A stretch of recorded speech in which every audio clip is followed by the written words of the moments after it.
Good morning, good afternoon, good evening, and welcome to today's Caffeine for the Soul.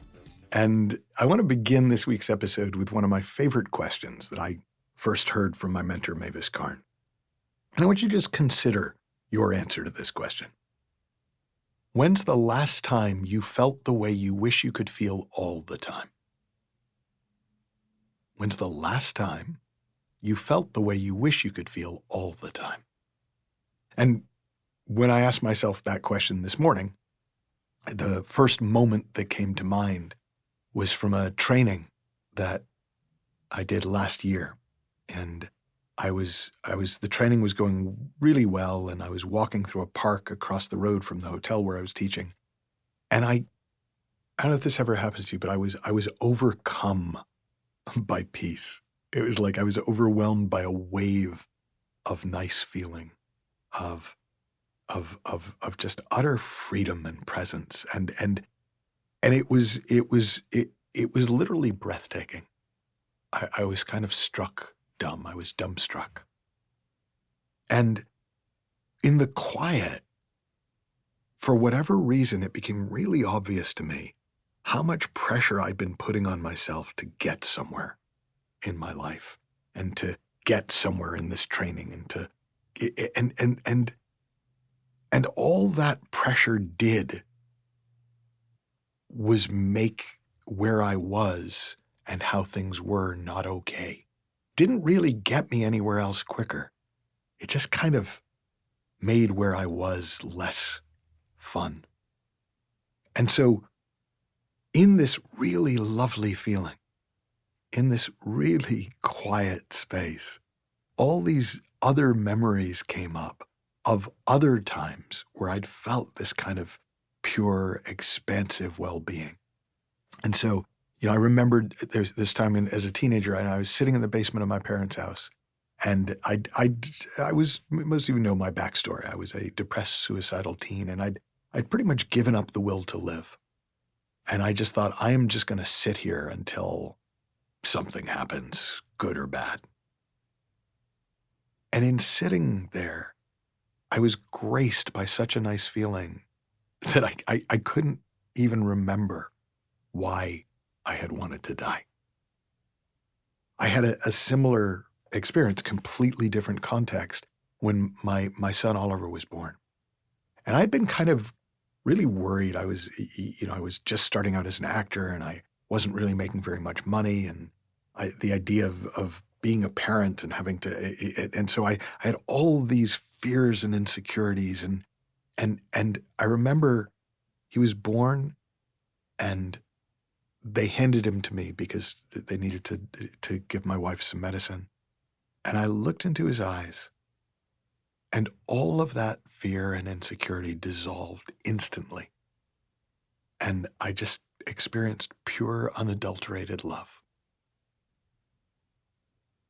I remember hiking in the Hollywood Hills near where I live, and it was a hike that we've done many times, but on this particular night, we took a slightly different route, and we wound up on this open vista, just looking out over the city, and it was all, there were stars, and I was so taken by the enormity of the view that I remember thinking, oh, this is what Walt Whitman meant when he said, "I am large, I contain multitudes." Now, what I found interesting is that each of those experiences came at such different times in my life, and there was so many different things were going on, and the way I thought about life was different. But what each of them had in common was that feeling of freedom, and that sense of possibility, and an absolutely knowing that those feelings were complete in and of themselves. I didn't need to do anything about them. I didn't need to do anything because of them. I didn't need to incorporate them. I didn't need to utilize them. In each case, without any sense of effort, without any kind of intention on my part, my life just changed for the better. And it changed for the better as best I can tell, just because I was looking at it from a better feeling inside me. And that's why I share what I share. That's the point of sharing the principles, of sharing the insight and understanding with the world. It's not so that more people think about things the way that I do. I'm not even that keen about the way I think about many things. But it is so that more people are able to experience their lives as being filled with love more of the time. It is so that more people are able to experience delight and presence and peace more of the time. And when we live in more beautiful feelings, we automatically live in a more beautiful world. And when we live in a more beautiful world, we're just less inclined to do things that might damage it. So I called this episode an unusual experiment, and here's the experiment. If you'd like to experience more of these beautiful feelings for yourself, and I assume you would, for the rest of the week, as best you can, don't add meaning to any experience that you're having. What do I mean by that? One of the primary uses we make of the gift of thought is we make meaning. We manufacture meaning. We take an experience that's complete in and of itself and decide that it means something about us. It means something about the world. It means something about our future. Our kid gets an A on a homework assignment. Well, clearly they're destined for a Nobel Prize in science or literature. Oh, they got a C?